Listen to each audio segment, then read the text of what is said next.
Kenya, of course, is right on the front lines of dealing with climate change. Here's a conversation with the country's Chief Administrative Secretary in the Environment Ministry. First and foremost, I think we need to let you know that nationally we have done the policy. We have an act of parliament that talks about climate change, and therefore we have a directorate. We have a council chaired by the president, and every ministry now has a desk on climate change. In the counties, majority of them now have passed Climate Change Act, and they put aside 2% of their development budget, in which then they give it to communities to come up with climate resilience projects. And we are hoping very soon there will be big, I think 100 billion money that will be set aside that to support those plans of the counties to help communities build. That will be at world level. I think the major challenge has been now then resourcing it. And the government has now, with the counties going in treasury, there's a unit on climate change that is looking to look at all the avenues of funding.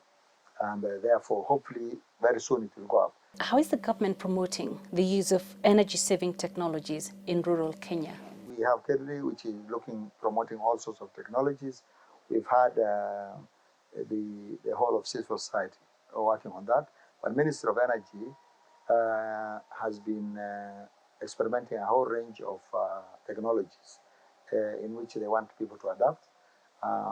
More recently, I came across where they're giving schools that technology so that they use less firewood and all that.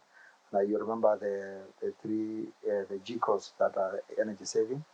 The other one is the policy that has been brought by Ministry of Energy, where they wanted gas to become very cheap. It's not yet fully realized and available to the lower cadre. They did an experimental one through National Oil, and I think they are now getting the lessons.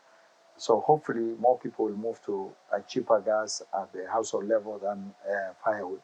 What challenges is the government facing in helping communities adapt to this changing climate, and also just to mitigate or caution them from these effects of climate change? I think the major one, which is a budgetary and financial constraint, because in addition to coming with mitigation basically is we're trying to do our 2 billion tree planting in order to reach the 10%. That will be under the climate change, will be considered as mitigation. So that requires huge resources.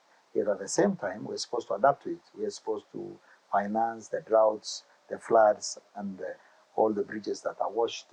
We're supposed to make our bridges and our roads climate proof from now, because we know climate change is with us and the weather variability will be coming. So now we're having drought.